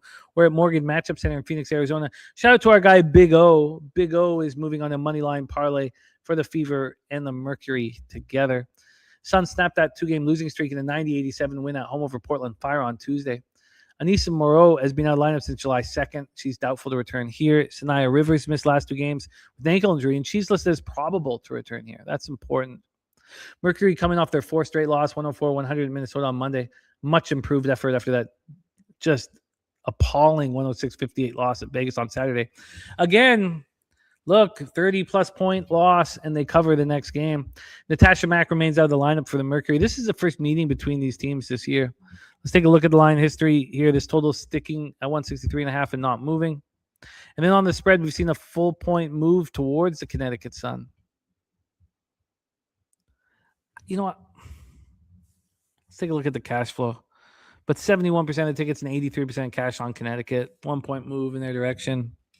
I think I could just stay off. I think I'd like to stay off. Like to add the Fever first half and just keep it clean here. Keep it clean. And that will be my expectation. If it has anything to do with Brianna Jones coming back, which I doubt in that tempo Atlanta game, I could see the tempo being a move here. You'd like to see buyback. I mean, I'm sure if this closes at an 8, you guys will be laughing and you have timed it perfectly. I am and Robert Franklin, Suns -2 first half, says Suns first half's being money. Let's quickly hammer the Canadian Football League and then send you guys on your way to the daily sesh. Friday, July 17th, this very evening, the Lions play the Elks. And the Gamma Ray play of the day from the Nuke Worker is the BC Lions money line. Commonwealth Stadium in Edmonton, Alberta. The thunderstorms are a big deal here. And by the way, Johnny Bender says, not to backtrack to bases, but some very strong moves on the Nats and Padres last 10 minutes. No, it's important, Johnny. Thank you for sending that our way. So if you read articles, they talk about how the thunderstorms are going to play a big role. And there's my man Bear Pig in the house. Great to see you, Man Bear Pig. Thunderstorms are going to play a big role. But the way I see them, if they play anything, it'll be very early in this football game. That's it. Now, these two teams just met 2 weeks ago. The Lions got their first win of the year. That was in the Apple Bowl in Kelowna. And the Elks looked bad. It was the only game this year where Rankin was shut down. He only had 19 rush yards. This guy averaging over 100 yards per game, or averaging 7.66 yards per carry. This BC Lions run defense has looked very strong. That was not an expectation coming into this season. I would like to see more of that before I start telling you how great this rush defense is. But statistically, they're certainly doing the job. They are allowing 4.3 yards per carry and 59.8 rush yards per game. Brodswacky, by the way, for the Connecticut Suns, bet on Rashid Mezian on the first half line when playing against a team with a losing record after 15-plus games. Says Mezian's record on the first half line as coach of Connecticut, 12-2 against the spread. So look, the Lions are allowing a ton of points. They've only played one under this year, and that was that week 5 spot against the Elks. The Edmonton has played an under in 4 of its 5 games this season, And I went 8-3 last week and smashed the unders. And I told you the time was going to come where we would get all our money back and more after a tough start to the year. Let's take a look at the line history here for this one. We have action from Robert Cherry back in the Sparks Fever and the Dream. It says props will be on X. Respect my man Robert. So let's go to CFL here for line history. We've seen a really legit move back to the Elks. Now, after the Elks lost to the Lions, they took it out on the Redblacks, intercepted Jake Mayer 4 times and won 40-17. We've seen a 1-point move towards the Lions. You could have got a 3.5 at one point, and now we're down to a 2. I think it's a pretty legit move. And then on the total, we have a 61. This opened up at 60.5, and that's a pretty big number. This did get up to 61.5 before there was buyback. Look, I moved on the Lions plus 750 to win the Grey Cup. If Nathan Rourke stays healthy, we're going to be in a very enviable situation. If Nathan Rourke gets hurt, look, I mean, you can say that about any football team. If the starting quarterback gets hurt, we're going to be in trouble. Turnsy in the house. Great to see you, my man. I heard it's very smoky in Windsor, man. Stay inside, my man. And love to the fam. So I have the Lions to win the Grey Cup plus 750. I'm not adding anything here. Great to have Slatsy in the house here. And says, heads up for the Argos Ticats game. If the quality health index is 8 or more, the CFL will pull players off the field. It's now currently at a 10 in Hamilton. Yeah, hopefully get some wind to fix this. But let's move. And I've got 4 units on that game, Slatsy. Let's move on to Alouettes Stampeders. We're at McMahon Stadium in Calgary, Alberta. 88 Fahrenheit, sunny 9-mile-per-hour winds. These teams just met last week in a 37-30 Alouette victory in Montreal last week. I know a lot of my colleagues were on unders in that game, and it moved to the over. Jim Dewigger says Lions have been hot trash. They started the season hot trash, but they gave the Elks their only loss this season. But it's fair to feel that way, Jim. I do think that not being able to play at BC Place and for Toronto not being able to play at BMO Field, it gives them excuses. But again, look, I'm not telling you how to feel about a certain team. This is just about information, and we don't need to hold hands and sing hallelujah. We just need to make money. So these two teams are extremely offensive. Combined points per game when these two teams are involved in a game, 72.8. They're the two of the 3 highest scoring teams, I guess, in the CFL. Montreal averaging 34 points per game. Calgary averaging 38.8. I'm liking Calgary here. The Stamps are getting crushed in the air, absolutely dominated through the air. And look, Davis Alexander, Tyson Philpott's not the combination that you want to go up against if you're getting hurt through the air. But I see this, and let me pitch this to you here. Let me just go over the line history. So we knew a lot of people were on the unders. They lost money. 67 points were scored last game. This total is now at a 64. Opened up at 62.5, now at 64. From a spread perspective here, the 1.5 point move towards the Alouettes has opened up a pick them move to the Alouettes. I'm going to be very hesitant to fade the Alouettes ever. I'd like to find a way to get a number on them to win the Grey Cup, and hopefully I do get an opportunity at some point. But this is the way I see it. I say this often, that familiarity breeds contempt. These teams just played each other. 67 points were scored, and all the people on the under lost their money, and they're not going back to the well. This total is moving towards the over. If these two defenses can't learn something from getting lit up and smoked in that game last week, then I'll be wrong and I will lose money. I think this will be different from what we just saw. I've been waiting for the right time to attack this, but I will. I'm waiting to see how high this will go, but I will attack this. I'm going to be on the first half under and the full game under here. Second time these two teams are meeting. I think this falls right into my lap, man. I think it's time. I think 64 is the number. I'm going to move on. I think I do it today. First half under, full game under. And here's another thing. These two quarterbacks have not thrown an interception in forever. Vernon Adams is 14 touchdowns, no interceptions to start the season. Davis Alexander has thrown 304 consecutive passes without an interception. Darian Durant is the all-time leader at 323. Throw an interception will break the CFL record for most passes thrown without an interception. Do you think that they might be a little hesitant to throw a bomb in a double coverage to stretch defenses? It's possible. And if they are a little hesitant, leads to conservative play, I expect to cash the unders. Jim Dewigger says you bet these unders and it's 7-7 before you can blink. Look, Jim, I'm not trying to sell you anything, but I can tell you that last week, sorry, here we go. Last week, I went 6-0 on unders. 6-0. Ottawa, Edmonton under 57.5 cash. Toronto, Winnipeg under 59.5 cash. Hamilton, Saskatchewan under 55.5 cash. Ottawa, Edmonton first half under 29.5 cash. Toronto, Winnipeg first half under 30.5 cash. Hamilton, Saskatchewan first half under 27.5 cash. 6-0. Again, not trying to sell you anything. Just telling you how I'm getting paid. Slatsy says Stamps team total over 30.5 and right back on the over 62.5. So I'm on the other side of it. And then, yes, Jim Dewar, I get it. And again, if you let one loss take you away from future money, I think you need to revisit it. That's all. That's all.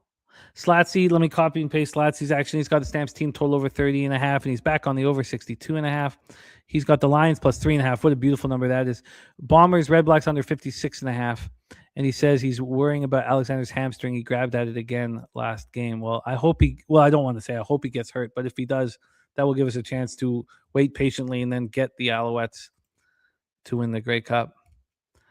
So again, not selling you guys anything. You don't need to join me. And I am coming off a 6-0 week on under, so maybe regression would wait. But I would tell you that the regression has happened and it's positive.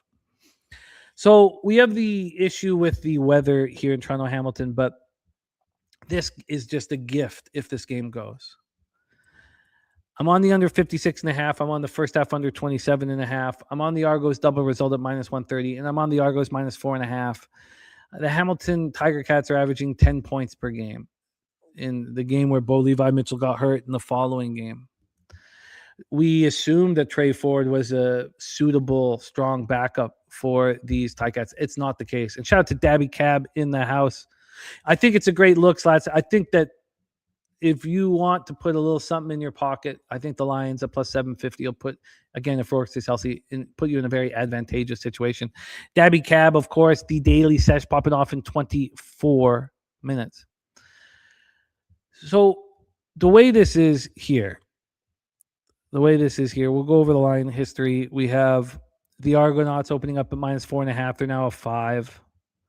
And then from a total standpoint here, we have this down to 55.5. I picked up 4 units on this game that Ticats played last week. They're a mess. Bo Levi Mitchell was playing as phenomenal as I've ever seen him play, and then he gets hurt. And it doesn't matter if it's Ford, if it's Dolagala, if it's Daigie. You're not going to get very good play at quarterback. And you have an Argos team coming off back-to-back losses in a rivalry game. God, I need this game to play. I need this game to go. And, of course, wind is an issue. The smoke in the air is an issue. I'm going to get paid in this football game. Argonauts lost 58-36 to Calgary. They followed that up with 30-21 loss when they visited Winnipeg last week. Chad Kelly leading the CFL with 1,804 passing yards. You have the heightened defensive intensity in a rivalry game. This just, I want this game to play so badly because if it does, I'm getting paid. Let's move on to our final spot on the board. Yeah, Wage Detective Vegas was packed, man. It was packed and a lot of fun. We got the Bookie Buster play today from DC Capper. It is Sparks Chicago Sky over 183.5. Final spot on the board here is Bombers, Redblacks, TD Field in Ottawa, Ontario. This game I need more time with it. There's a lot of psychological stuff going on here that I just want to sit with for a little bit longer. First off, I'll tell you guys the line history, and then we'll put a bow on the proceedings. This total opened up at 56.5. Now it's 55.5. And on the point spread here, we have a 2-point move towards the Bombers from -3 to -5. Ryan Dinwiddie took over the Redblacks in the offseason, and he named Jake Maier the starting quarterback. It was a shocking decision. We know that Jake Maier has not succeeded as a quarterback, but the concern was, is this going to hurt the dynamic in the locker room? You know, that was the question. Would it hurt them? Now, Jim Dewberger says they should move the Argos game to Sunday. Then we'll have to rebet everything, which will be fine. AM says Winnipeg, Ottawa seems like a nice, clean under. The issue for the under for me is that these quarterbacks have so much to prove in this football game, which makes me a little nervous. I mean, after the trade was announced, Dinwiddie said that Brown became a little bit of a distraction. And then Dinwiddie hit him and he lacks arm strength. Ooh. We saw what Drew Brown looked like replacing Zach Collaros last week. He looked really good. And this game means so much to him. It means so much to him. So what have we seen from Jake Maier? He's been terrible, completing 68.8% of his passes, 7 touchdowns, 7 picks, 4 of which came in that loss to the Elks when they fell apart in the fourth quarter. They bring in Greg Bell. Greg Bell looked so good with the Ticats last year, and he's been terrible. 3.7 yards per carry. I understand that the under, it's just I'm worried that these quarterbacks are going to try to put up big numbers. AM says if Collaros is still out, then Redblacks are getting too many points. I kind of want to get there. But I'm hesitant to do so at this point. So I'm going to sit with this game for longer. The game to make money on is the Argos Ticats. We're going to make so much money on that game if it goes, just like we did last week. The market can't correct itself fast enough. A 55.5 is insane. Insane. So I'm going to add the unders now in Alouettes Stampeders. I think the 64 is perfect in like a 31.5 kind of thing on the first half. And then I'm not sure exactly what to do on that final game. We're coming off an 8-3 week in the CFL again. I told you 6-0 on the unders, and I want more. We're coming off the two best years I've ever had in CFL, both double-digit ROIs, and I need to get there. And we got off to a horrific start, an absolutely atrocious start. But now we're 23-24. 48.9% minus 3.64 units with ROI minus 7.74%, average line minus 112, and we're going to get it.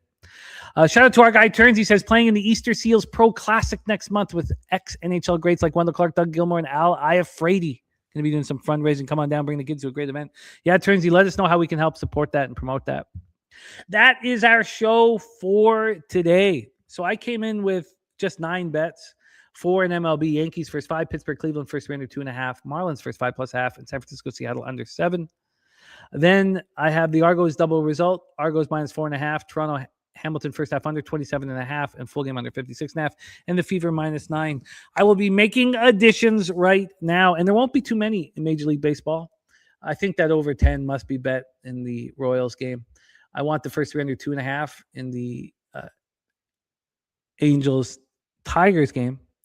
And then I want that first 3 plus a half in the Rangers game. That'll be my only action. I'm going to add the Fever first half. I'm going to add the unders in the Stamps Alouettes game. And that is our show for today, coming to you live from Los Angeles, California. It's absolutely beautiful here. Jealous of all of our friends that live in the city. It's a hell of a city.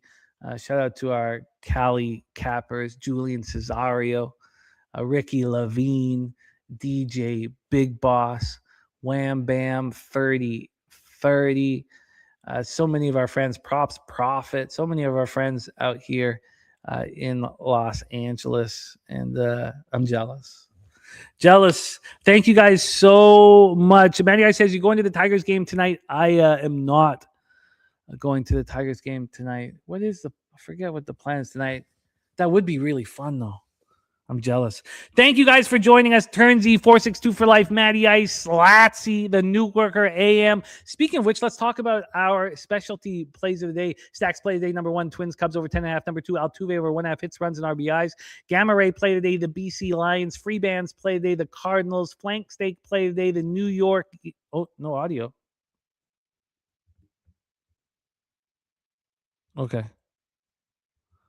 Everybody else, please tell me that the audio is good to go. That's not how I want to finish off our show here. I needed the big bang. All good. Okay, thank you, sweetie. So then we have, of course, Taint play of the day is your Cincinnati Reds. I will see you guys here shortly. Let's go get this cash. It's great to be back home with you guys, capping the card. This is all I want to be doing. Head over to the daily sesh. It pops off in 17 minutes. Thank you all so much for your support. And thank you to our guy Swiggy on the 1s and 2s. Robert Franklin says, Cali, baby, 40 minutes away. Yes, the Zertucci's as well, of course. Guillermo, Elijah, Esteban, all our great friends in the Zertucci family. So shout out to all of the Cali Cappers. I'm jealous of your city. Let's go get this money. We put in the work. We kept our volume down in MLB. You know how hard that is for me. Now let's go get paid. Gio Bed says, Leche, the books. Yes, let's milk these books. Leche! Hey, los bookmakers. Milk that shit. It's easier to sleep in the black. When you're losing your ass and feeling so, you know what to do. Tune in to Pub Sports Radio. Easier to sleep in the black. It's easier to sleep in the black. It's a roller coaster ride, you're gonna catch a bad beat. No problem, keep your head up and just bet the spreadsheet. It's easier to sleep in the black.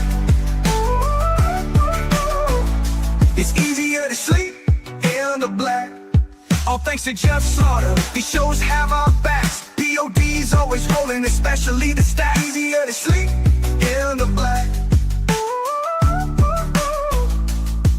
It's easier to sleep in the black. We got Jimmy, Jose, Debbie and the fam. Dutch wine time, Spooner and OG Wham. So hit the like button, don't say that you can't. If you know what's best, just put your money on tape.